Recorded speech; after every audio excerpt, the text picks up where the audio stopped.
तो hello everyone, मैं अवनीश। और जैसे कि आपको बताइएगा, संडे है और 5 तारीख है, 5 जनवरी, और संडे को हमारा मॉक टेस्ट आता है RWA का, SSCGD का, जो कि मैंने अभी लगा लिया है। और उसके बारे में थोड़ी सी एनालिसिस करेंगे कि मेरे मार्क्स कितने रहे हैं, मतलब नंबर कितने आए हैं और क्या रैंक रही है, और मॉक टेस्ट का ओवरऑल लेवल वगैरह कैसा था, उस पर थोड़ी सी बात करेंगे। ठीक है। तो सबसे पहले मैं बता दूं मेरे नंबर कितने रहे हैं। भाई मेरे नंबर रहे हैं 133.25। 160 में से 133.25 नंबर रहे हैं। और जो क्वेश्चन सही हैं वो 68 क्वेश्चन सही हैं, मतलब 68 क्वेश्चन सही हैं, 68। और 11 क्वेश्चन गलत हैं, एक क्वेश्चन अनअटेम्प्ट है। तो 68 सही हैं, 11 गलत हैं और एक क्वेश्चन अनअटेम्प्ट है। अब सेक्शन वाइज बात करें, उससे पहले रैंक देख लो। मेरी रैंक है 3600 रैंक है 41,000 में से, मतलब 41,000 लोग लगा चुके हैं, उसमें से 3600 रैंक है। तो मैंने थोड़ा सा लेट लगा पाया था, क्योंकि सुबह मैं लेट उठा ही, मतलब मैं सुबह 9 बजे के आसपास ही उठा हूँ। तो उसके बाद फिर फ्रेश हुए, फिर 10 बजे के आसपास से मॉक टेस्ट लगाना स्टार्ट किया, 10:15 बजे से शायद। ठीक है। तो 3600 रैंक है 41,000 में से, कुछ 92 परसेंटाइल के आसपास है। कोई बात नहीं, मतलब जो भी है ऐसे ही कुछ है शायद। ठीक है। तो सेक्शन वाइज बात करें कि मतलब किस सब्जेक्ट में मेरे कितने नंबर आए हैं। तो भाई मैथ में मैंने 20 क्वेश्चन किए थे, और 20 क्वेश्चन में 18 क्वेश्चन सही हैं और 2 क्वेश्चन गलत हैं। तो मैथ में 18 सही हैं, 2 गलत हैं। गलत कौन से हैं 2 क्वेश्चन? भाई एक वो चुनाव वाला गलत है, मतलब मैंने यहाँ लिख रखा है सब कुछ कि मेरा कौन सा गलत है और क्या है। भाई मैं देख के ही बता रहा हूँ, क्योंकि इतना तो भूल जाते हैं ना वीडियो बनाते वक्त फिर। तो 18 में 2 गलत हैं, मतलब 18 सही हैं, 2 गलत हैं। 2 गलत हैं, एक चुनाव उम्मीदवार वाला आया था जो 65% करके था, और एक एवरेज वाला गलत है कि एवरेज इतना बढ़ जाता 3 संख्याएं आने पर। तो चुनाव वाला गलत क्यों हुआ? क्योंकि उसकी कैलकुलेशन थोड़ी सी हार्ड लग रही थी मुझे, और मैंने वो मतलब एक तरीके से थोड़ी सी कैलकुलेशन की, फिर मुझे लगा ये कैलकुलेशन करने में टाइम लग रहा है, तो मैंने फिर अंदाजे से कर दिया कि भाई इसका मतलब ये हो सकता है। तो इस वजह से वो मेरा गलत हुआ। जो एवरेज वाला था वो मैंने वो भी वैसे ही किया, मतलब पूरी एकदम से आंसर प्रॉपर नहीं निकाला था मैंने, इस वजह से वो एवरेज वाला भी गलत हो गया। तो फिर बात करते हैं रीजनिंग में। रीजनिंग में भाई 18 क्वेश्चन सही हैं, एक गलत है और एक अनअटेम्प्ट है। भाई अनअटेम्प्ट कौन सा है रीजनिंग वाला? मतलब पूरे 80 क्वेश्चन में से एक ही क्वेश्चन अनअटेम्प्ट था, वो था रीजनिंग वाला एक क्वेश्चन। वो कोडिंग डिकोडिंग वाला था कि फॉरवर्डिंग की ये कोडिंग है, तो अब इसकी न्यूमेरल की क्या होगी। तो भाई वो मुझसे हुआ नहीं, समझ ही नहीं आया कि इसमें कर क्या रहे हैं, ये मुझे क्या करना है।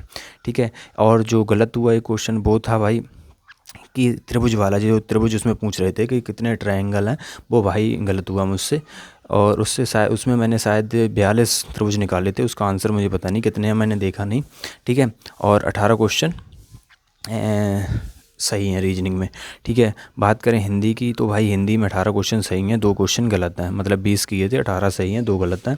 तो 2 गलत कौन से हैं? एक तो भाई विलोम शब्द वाला गलत है, जो बिल्कुल आता हुआ गलत हो गया, मतलब उसमें मुझे लगा कि इसमें ये सिनोनिम शायद पूछ रहे हैं, और वो पूछ रहे थे विलोम शब्द, तो वो मेरा गलत हुआ। एक एक शब्द वाला गलत हुआ, जो कि थोड़ा सा कन्फ्यूजिंग लग रहा था भाई, जो मेहनत करने वाला है तो उसमें कर्मठ आंसर शायद इन्होंने दे रखा है, और मैंने कुछ और लगाया था, मैंने परिश्रमी या श्रमिक कुछ लगाया था, तो एक वो गलत हुआ है। तो हिंदी में 18 सही हैं, 2 गलत हैं। जीएस में तो सबका भाई ऐसा ही होता है कि जीएस में जिसकी बन गई, मतलब जिसके क्वेश्चन बन गए वो उसकी जीएस अपनी है, जिसके क्वेश्चन नहीं बने तो पराई। ठीक है। तो जीएस में भाई 14 क्वेश्चन सही हैं और 6 क्वेश्चन गलत हैं। टोटल 20 क्वेश्चन किए थे, क्योंकि अंकित सर ने बोल रखा था कि आपको क्वेश्चन पूरे के पूरे अटैम्प्ट करने हैं, इस वजह से। ठीक है। तो फिर से बता दूं, मैथ में 18 सही हैं, 2 गलत हैं। रीजनिंग में 18 सही हैं, एक गलत है, एक अनअटेम्प्ट है। जीएस में 14 सही हैं, 6 गलत हैं। और हिंदी में 18 सही हैं और 2 क्वेश्चन गलत हैं। ठीक है। इस प्रकार से मिलू के टोटल 133.25 नंबर बन रहे हैं 160 में से। 68 टोटल सही हुए हैं, 11 गलत हुए, एक अनअटेम्प्ट रहा है, और 3600 के आसपास रैंक है, मतलब 92 परसेंटाइल के आसपास है। और अब इसमें देखो, समझने वाली चीज़ क्या है कि भाई मैं काफ़ी टाइम से, शायद आवाज़ आ रही होगी चिड़ियों की, कोई बात नहीं। तो मैं भाई काफ़ी टाइम से एसएससी जीडी के लिए मैंने स्पेशल पढ़ाई नहीं की है। मैं थोड़े से टेस्ट वगैरह, मतलब जो टेस्ट सर करवाते हैं, टेस्ट क्या मतलब प्रैक्टिस सेट करवाते हैं भाई नवीन सर अपने जीएस वाले वो थोड़े ले लेता हूँ। मैंने मैथ के भी नहीं लिए, रीजनिंग का भी नहीं लिया, और ना ही मैं हिंदी का ले रहा हूँ, क्योंकि मेरे लॉ के एग्ज़ाम है तो भाई मैं इतना पढ़ नहीं पाता। मुझे लॉ का भी पढ़ना है, फिर रनिंग भी चल रही है अपनी यूपी पुलिस की, और ये भी चल रहा है। लेकिन मैं इसका मॉक टेस्ट लगातार लगा रहा हूँ, पिछले लगभग 3-4 मॉक टेस्ट से लगातार, मतलब 1 महीने से लगातार मॉक टेस्ट दे रहा हूँ मैं, ताकि मैं अपना ये देखता रहूँ कि मतलब किस में कमी आ रही है। तो भाई मतलब मेरी तो पढ़ाई एक बार हो रखी है, इस वजह से मैं पूरा नहीं पढ़ रहा हूँ। बट मैं यही सजेशन दूंगा कि मतलब जिनकी पढ़ाई पूरी नहीं है, मतलब जो नए हैं वो कर रहे हैं, तो भाई वो जो सर प्रैक्टिस सेट करवा रहे हैं वो ज़रूर करो, और ये मॉक टेस्ट ज़रूर लगाते रहो। इन मॉक टेस्ट में जो भी गलत हो रहे हैं, मतलब ये सबके लिए है जो पहले से पढ़ चुके हैं या अभी पढ़ रहे हैं। तो इन मॉक टेस्ट में जो भी टॉपिक गलत हो रहे हैं उन टॉपिक को दोबारा से पढ़ो, उन टॉपिक को किसी टीचर से पढ़ो यूट्यूब पे डाल के, उससे ही नंबर आगे चल के अच्छे आएंगे, ठीक है। मतलब आगे चल के उनसे गलती नहीं होगी। और जो लोग मतलब पहले से पढ़ नहीं रहे हो, वो तो सर जैसे पढ़ा रहे हैं वैसे पढ़ लो। शायद बैच मुझे पता नहीं किसका चल रहा होगा, मतलब जिनका भी अगर आप बैच से पढ़ रहे हो तो वो पढ़ते रहो। कुछ दिन बाद गागर में सागर स्टार्ट होंगे, वो लेना ज़रूरी है। दूसरी चीज़ ये है कि भाई जैसे ये मैंने टेस्ट लगाया, इसमें जो क्वेश्चन गलत हुए हैं, जैसे मेरे मैथ में 2 क्वेश्चन गलत हुए हैं, रीजनिंग में 1 रह गया, 1 गलत हुआ है, तो और हिंदी में 2 क्वेश्चन गलत हुए हैं, तो मुझे इन पे काम करना है। और जीएस में क्वेश्चन गलत हुए हैं, मुझे इन पर काम करना है कि ये गलत इस टॉपिक से हुए हैं, वो टॉपिक मैं पढ़ लूँ, ठीक है। और भाई मतलब सिंपल सा यही है, मॉक टेस्ट का मतलब ये तो होता नहीं है कि जितने नंबर ज़्यादा आ गए तो मतलब सिलेक्शन हो ही जाएगा। वो तो मैं हर एनालॉजी में बोलता हूँ कि ऐसा नहीं होता है, ठीक है। तो हमारा टारगेट यही है कि भाई जितने मतलब क्वेश्चन गलत हुए हैं उन्हें हम पढ़ लो, और जो मिनी मॉक टेस्ट आ रहे हैं अंकित सर के उस पे चैनल मतलब ऐप पर मिनी मॉक टेस्ट आ रहे हैं, भाई उन मिनी मॉक टेस्ट को देते रहो। क्योंकि उन मिनी मॉक टेस्ट से क्या होता है कि हम डेली की डेली जो हमारे वीक टॉपिक हैं वो हमारे पता चलते रहते हैं, और उन्हें मतलब सही करते रहते हैं, उन्हें रिवाइज करते रहते हैं, उन्हें पढ़ते रहते हैं। इससे गलतियाँ कम होंगी मतलब रियल टेस्ट में हमारी। और जैसा कि पता ही है कि जीडी का एग्ज़ाम जो है शायद 4 फरवरी से स्टार्ट है, फरवरी में पूरे एग्ज़ाम चलेंगे। तो किसका पहले पढ़ रहा किसका बाद में पढ़ रहा, वो तो खैर अभी कुछ दिनों बाद वो भी आना स्टार्ट हो जाएगा, जो सिटी और टाइम वाला, ठीक है।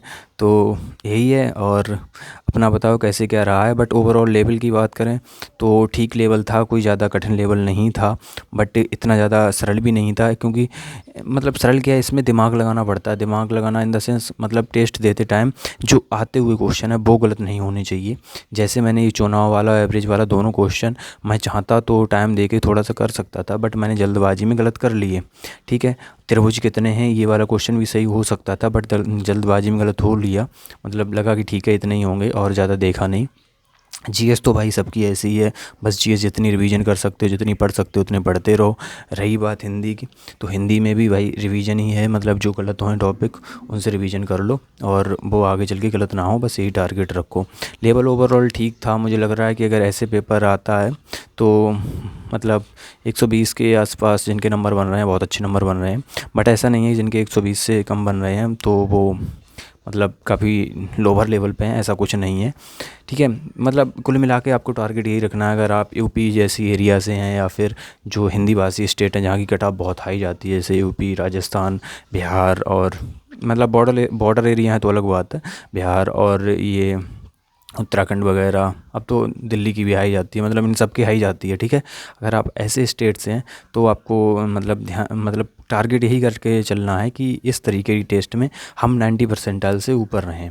और अगर हम 90 परसेंटाइल से ऊपर रहेंगे तो हमारे चांसेस बहुत अच्छे हो जाएंगे, क्योंकि टेस्ट वही लड़के देते हैं जो पढ़ाई करते हैं, ठीक है। और अगर हम पढ़ाई करने वाले लड़कों में 90 परसेंटाइल में रहते हैं, मतलब कि जो परसेंटाइल आती है ना कि आपकी कितनी रैंक आई उसके बराबर में परसेंटाइल लिखा होता है। जैसे मेरी शायद इस बार 92 परसेंटाइल के आसपास लिखी थी कुछ, तो मतलब कि हम टॉप 8% लड़कों में रहे हैं। तो आपको टॉप 10% लड़कों में रहना है, तो 90 परसेंटाइल से ऊपर रहे तो आप टॉप 10% लड़कों में हैं। अगर आप टॉप 10% लड़कों में तो बिलीव मी मतलब सिलेक्शन होगा।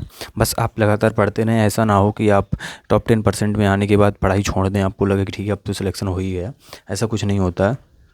तो इस भाई मतलब ठीक है, यही बतानी थी चीज़ें और तो क्या ही है। अपना बताओ कैसे क्या रहा है स्कोर, और कमेंट करके ज़रूर बताओ। थैंक यू और जय हिंद।